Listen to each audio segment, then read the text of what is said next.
Assalamualaikum warahmatullahi wabarakatuh. Selamat malam teman-teman semua. Pada malam hari ini kami akan membahas tugas akhir akuntansi keuangan lanjutan 1, yaitu tentang merger bergabungnya 3 bank syariah BUMN, yaitu BRI Syariah, kemudian Mandiri Syariah, dan BNI Syariah. Next.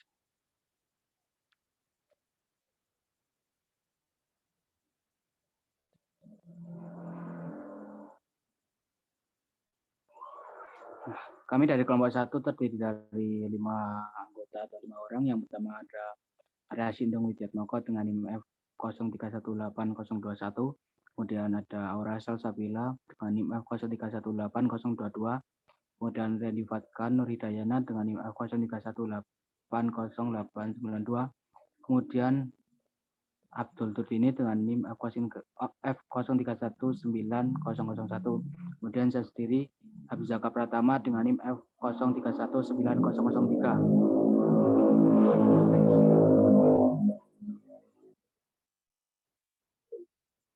Nah, dalam kasus ini kelompok kami akan membahas merger atau bergabungnya 2 perusahaan atau lebih menjadi 1 perusahaan. Dan di sini kami akan membahas tentang Bank Syariah Indonesia yang sebelumnya terdiri dari Bank BNI Syariah, Mandiri Syariah, dan BRI Syariah. Pendahuluannya yaitu Indonesia sebagai negara dengan penduduk muslim terbesar di dunia menjadi potensi untuk menjadi yang terdepan dalam industri keuangan syariah. Meningkatnya kesadaran masyarakat terhadap halal matter serta dukungan stakeholder yang kuat merupakan faktor penting dalam pengembangan ekosistem industri halal di Indonesia. Termasuk di dalamnya adalah Bank Syariah. Bank Syariah memainkan peranan penting sebagai fasilitator pada seluruh aktivitas ekonomi dalam ekosistem industri halal. Keberadaan industri perbankan syariah di Indonesia sendiri telah mengalami peningkatan dan pengembangan yang signifikan dalam kurun 3 dekade ini. Next.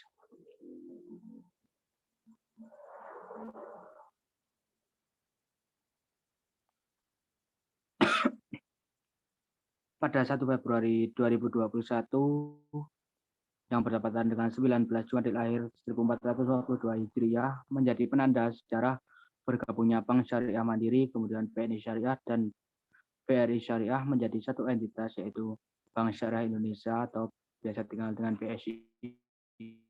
Penggabungan ketiga Bank Syariah tersebut merupakan ikhtiar untuk melahirkan Bank Syariah kebanggaan umat yang diharapkan menjadi energi baru pembangunan ekonomi nasional serta berkontribusi terhadap kesejahteraan masyarakat luas. Menurut Menteri BUMN Erick Thohir, merger ini dilakukan guna meningkatkan core competence seluruh BUMN termasuk pada sektor keuangan. Selain itu, sebagai negara dengan penduduk muslim terbesar, Indonesia dari global, mengingat hasil merger ini menghasilkan total aset senilai 200-an triliun lebih. Kemudian merger ini akan meningkatkan inklusivitas sehingga akses terhadap jasa dan produk keuangan berprinsip syariah akan semakin meluas sehingga nasabah juga akan lebih tertarik dan memiliki ragam pilihan. Lalu Bank Syariah akan lebih efisien melakukan penggalangan dana, operasional, pembiayaan, dan belanja sehingga dapat menekan tingginya biaya operasional dan belanja modal. Selain itu, Bank Syariah dinilai berprospek cerah. Hal ini dilihat dari data OJK yang menunjukkan pertumbuhan pembiayaan yang dijalankan perbankan syariah pada Juni 2020 mencapai 10,13%. Terima kasih.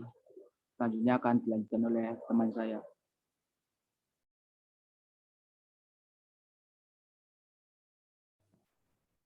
Oke, baik. Selanjutnya adalah jadi kita membahas antara 3 bank yang bergabung tadi menjadi BSI, yaitu ada BRI Syariah, BNI Syariah, dan Mandiri Syariah.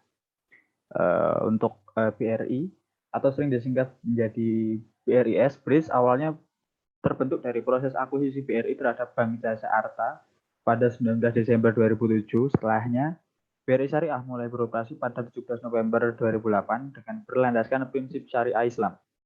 Yang kedua adalah BNI Syariah, didirikan pada 29 April 2000 dengan pembukaan 5 kantor cabang utama di DIY, Yogyakarta, Malang, Pekalongan, Jepara, dan Banjarmasin. Pendirian Bank Negara Indonesia atau BNI ini tercetus setelah melihat kondisi bank syariah saat kritis moneter di tahun 1998. Oke, yang terakhir, yang ketiga adalah Bank Mandiri Syariah. Awalnya Bank Mandiri adalah bank yang terdiri dari hasil penggabungan dari 4 bank. Setelah itu kemudian dibentuk tim konsolidasi untuk pengembangan perbankan syariah pada 1 November 1999 terbentuklah Bank Syariah Mandiri.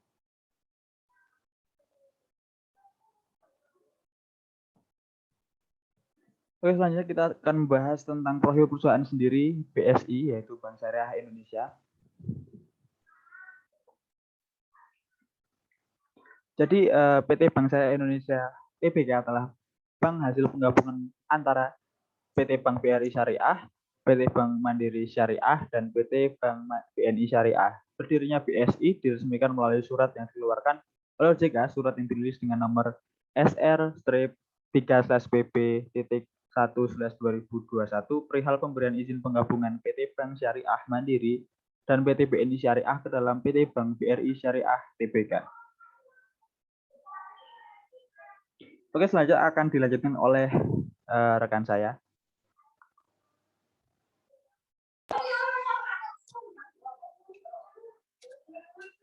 Ya, kali ini saya akan melanjutkan penjelasan dari Sindung. Merger yang dilakukan oleh pemerintah terhadap bank syariah dalam rangka meningkatkan daya saing serta masuk dalam tujuan roadmap pengembangan perbankan syariah yang dirilis Otoritas Jasa Keuangan dan Master Plan Ekonomi Syariah Indonesia tahun 2019 sampai 2024 oleh Komite Nasional Ekonomi Syariah, di mana terdiri dari 3 elemen, yaitu yang pertama, penguatan identitas perbankan syariah, yang kedua, sinergi ekosistem ekonomi syariah, termasuk dalam penguatan perizinan, yang ketiga, membangun ekosistem dalam hal pengaturan dan pengawasan yang bertujuan mewujudkan perbankan syariah yang resilient, mempunyai tingkat kompetitif yang tinggi dan berkontribusi signifikan terhadap perekonomian nasional dan pembangunan sosial. Next.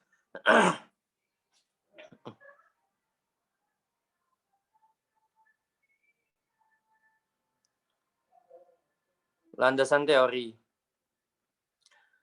Motivasi ekonomi dilakukannya penggabungan usaha. Penggabungan usaha menyatukan entitas bisnis yang sebelumnya terpisah. Alasan yang pertama, manfaat biaya. Dengan penggabungan usaha karena lebih murah untuk memperoleh fasilitas yang dibutuhkan dibandingkan membangun sendiri. Yang kedua, biaya riset dan pengembangan karena cukup besar. Yang ketiga, produk lain dengan pasar yang sudah mapan biasanya risiko lebih rendah dibanding dengan perusahaan mengembangkan produk baru dan pasar baru apabila perusahaan memiliki tujuan diversifikasi. Yang keempat, delay dalam operasi yang lebih pendek. Untuk pengembangan fasilitas baru dalam perusahaan dituntut untuk memenuhi aturan pemerintah dan persyaratan lingkungan, sehingga ini memakan waktu lebih. Next. Yang kelima, menghindari takeover. Entitas bisnis yang kecil rentan untuk diambil alih oleh perusahaan yang lebih besar. Yang keenam, akuisisi intangible asset, paten, hasil riset, database customer, keahlian manajemen, sehingga perusahaan tidak perlu bersusah payah untuk mendapatkan aset tidak berwujud tersebut. Next. Bentuk-bentuk penggabungan usaha. Dari sudut pandang hukum, yang pertama, merger. Ketika satu perusahaan mengambil alih operasi dari entitas bisnis perusahaan lain dan entitas bisnis perusahaan lain dilebur. A tambah B sama dengan A. Yang kedua, konsolidasi. Ketika satu perusahaan terbentuk untuk mengambil alih aset dan operasi dari 2 atau lebih entitas bisnis yang terpisah dan meleburkan entitas terpisah sebelumnya tersebut. E tambah F sama dengan D. Next. Lalu dilanjutkan oleh teman saya.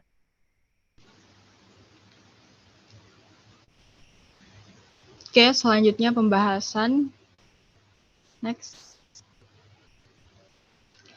Yang pertama, proses merger dari 3 bank tersebut menjadi satu bank, yaitu BSI. Yang pertama ada proses pre-merger. Pada tanggal 20 Maret 2020, tim merger dibentuk. tanggal 21 Oktober 2020 rencana merger disetujui. 11 Desember 2020 OJK mengeluarkan effective letter. 15 Desember 2020 meeting umum bersama shareholder. Dan 27 Januari 2021 OJK menyetujui merger, dan pada tanggal 1 Februari 2021 BSI secara hukum telah terbentuk. Lalu setelah merger pada bulan Maret 2021 mulai berintegrasi.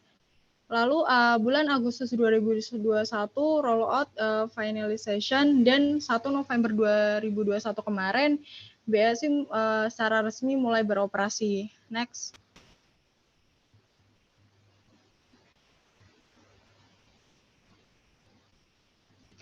Selanjutnya, pada tanggal 12 Oktober 2020, PT Bank Mandiri Persero Tbk atau Mandiri, PT Bank Rakyat Indonesia Persero Tbk atau BRI, PT Bank Negara Indonesia Persero Tbk atau BNI, PT Bank Syariah Mandiri, PT Bank BRI Syariah Tbk, dan PT Bank BNI Syariah menandatangani Conditional Merger Agreement atau CMA atau perjanjian penggabungan bersyarat dalam rangka penggabungan usaha BSM, BRI Syariah, dan BNI Syariah.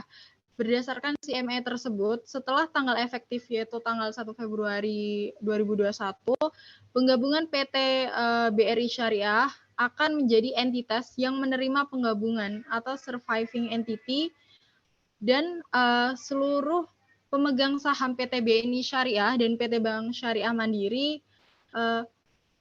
akan menjadi pemegang saham dari entitas yang menerima penggabungan berdasarkan rasio penggabungan. Next.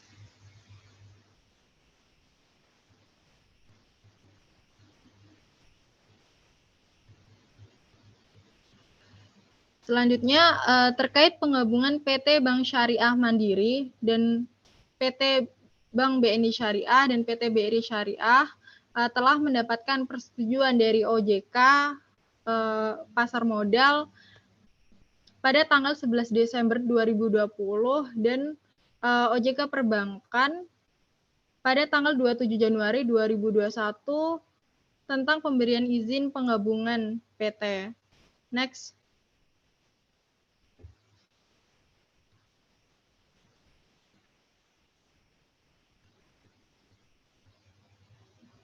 Selanjutnya, dari penggabungan usaha tersebut, PT Bank BRI Syariah mendapatkan tambahan modal di setor. Seperti diungkapkan dalam catatan 50, efektif pada tanggal 1 Februari 2021, BRI Syariah melakukan penggabungan usaha dengan BSM dan BNI Syariah, di mana BRI Syariah menjadi entitas yang menerima penggabungan, sedangkan BSM dan BNI Syariah bubar demi hukum. Penggabungan ini menghasilkan rasio selisih nilai transaksi restrukturisasi entitas sepengendali dengan nilai buku Bank Syariah Mandiri sebesar 11.042.543 dan nilai buku BNI Syariah sebesar 5.503.665,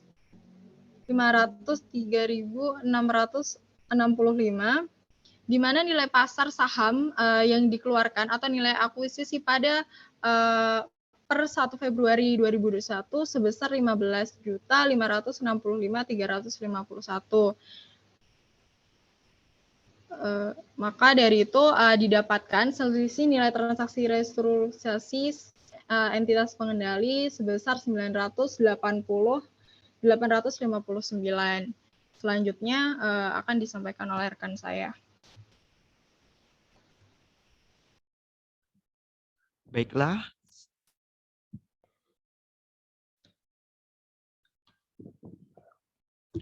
Di sini saya akan melanjutkan.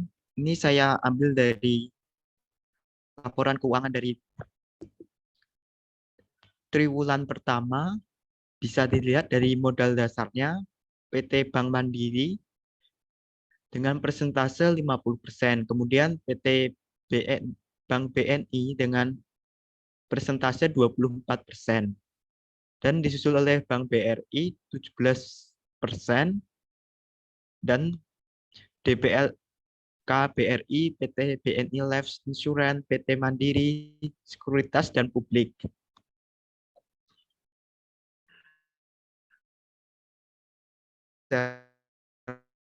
Dengan 50,83% pada Juni 2021. Kemudian pada 30 September 2021, komposisinya masih sama 50,83%. Kemudian untuk BNI 24,85%. Kemudian BRI 17,25%, tidak ada perubahan. Kemudian individual domestik dari 30 Juni 2021 sebesar 3,41%, berubah menjadi 3,10% pada September. Kemudian untuk individual foreign 30 Juni 0%, September tidak ada perubahan. Kemudian untuk institusi domestik pada 30 Juni 3,30% dan naik pada 30 September 2021 sebesar 3,56%. Kemudian untuk institusi forex untuk 30 Juni sebesar 0,36%, dan untuk 30 September naik menjadi 0,40%. Next slide.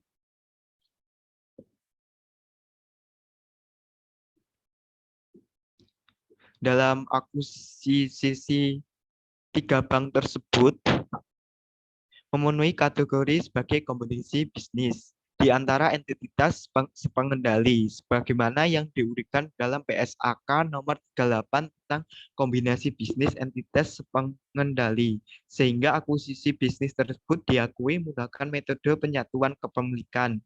Jumlah selisih yang timbul antara biaya perolehan dan bagian proporsional atas nilai tercatat aset neto seluruhnya diakui sebagai selisih nilai transaksi kombinasi bisnis entitas pengendali dan disajikan sebagai bagian tambahan modal disetor di bagian ekuitas pada laporan posisi keuangan konsolidasian. Next slide. Kemudian kita akan membahas tentang tujuan merger yang dilakukan oleh BSI ini sendiri. Yang pertama, sinergi yang baik demi meningkatkan layanan untuk nasabah bank syariah. Dengan menggabungkan 3 bank syariah besar, tentu akan tergabung 3 layanan bank dalam satu pintu untuk mengoptimalkan prospek bisnis dan pengembangan perbankan syariah di Indonesia. Sinergis ini tentunya menghasilkan semakin kuat dan kokoh dan sejalan dalam visi bank syariah di Indonesia di masa depan. Kemudian perbaikan proses bisnis, di mana akan sangat mudah bagi pemerintah untuk mengawal prinsip syariah yang dijalankan oleh BSI dan tentu akan memperbaiki proses bisnis syariah yang sudah berjalan baik selama ini. Meski ada tantangan dalam penggabungan nasabah dan sebagainya. Kemudian ada risk management. Pengelolaan BSI akan meminimalisir resiko-resiko yang mungkin terjadi dalam pengelolaan bisnis perbankan di masa depan. Keberhasilan Bank Mandiri saat ini yang berawal dari hasil merger 4 bank sebelumnya menjadi pelajaran bahwa resiko perbankan bisa diminimalisir jika ketiga bank syariah plat merah ini digabungkan menjadi satu. Yang keempat, sumber daya instansi. BSI akan menyeleksi sumber daya terbaik untuk menjalankan industri perbankan syariah lebih baik lagi dibandingkan jika berjalan sendiri dengan 3 entitas berbeda. Kemudian penguatan teknologi digital. Pengembangan teknologi dan inovasi perbankan terus bermunculan.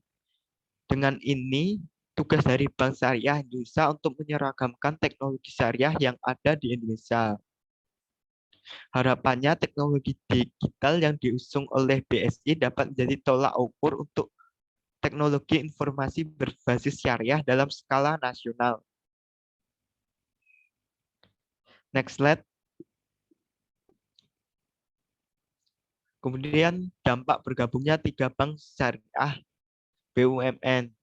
Bergabungnya 3 bank ini menjadi Bank Syariah Indonesia atau BSI pasti membawa dampak dalam berbagai aspek. Dampak tersebut terjadi pada nasabah, karyawan, dan masyarakat. Yang pertama, dampak terhadap nasabah. Nasabah bisa berinteraksi selayaknya sedia kala. Nasabah tetap bisa menggunakan uang elektronik berbasis kartu seperti e-money, Tapkas, BRIS, dan BRIZI. Dan nasabah hanya menunggu informasi pembaruan informasi. Kemudian dampak yang kedua terhadap karyawan. Status karyawan dari BNI Syariah, BRI Syariah, dan Bank Syariah Mandiri tetap menjadi karyawan Bank Syariah Indonesia dan tidak akan ada pemutusan hubungan kerja atau PHK.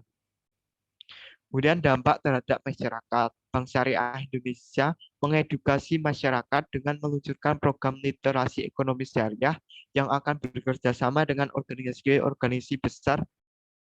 BSI juga mempercepat kelangkaan rantai nilai halal dalam pengembangan industri halal, pembiayaan UMKM pendukungnya, dan ikut pembiayaan proyek berskala besar dengan menggunakan skema syariah. Mengedukasi masyarakat dengan menunjukkan program literasi ekonomi syariah yang akan bekerja sama dengan organisasi besar tadi. Next slide.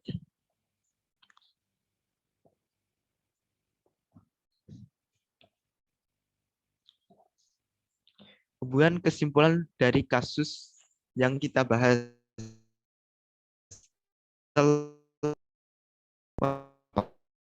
di kasus tadi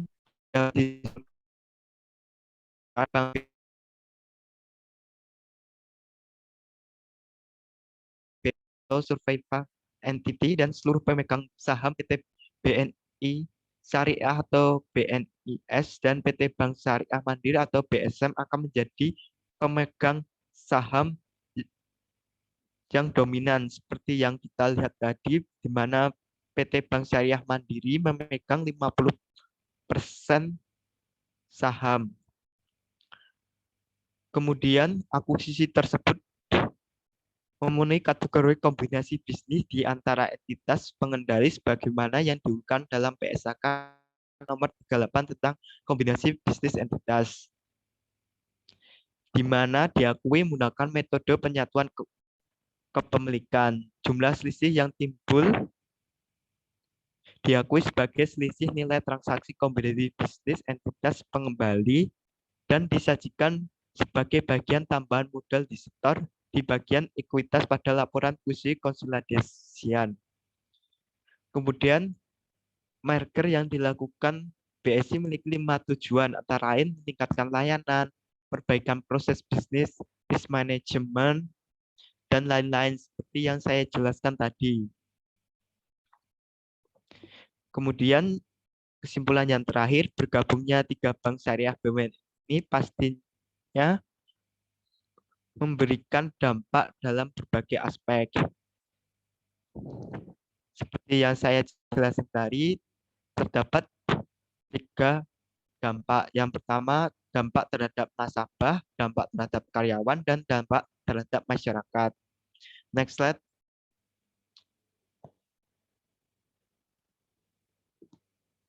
Sekian presentasi tugas akhir akuntansi keuangan lanjutan dari kelompok 1. Kurang lebihnya kami mohon maaf. Wassalamualaikum warahmatullahi wabarakatuh.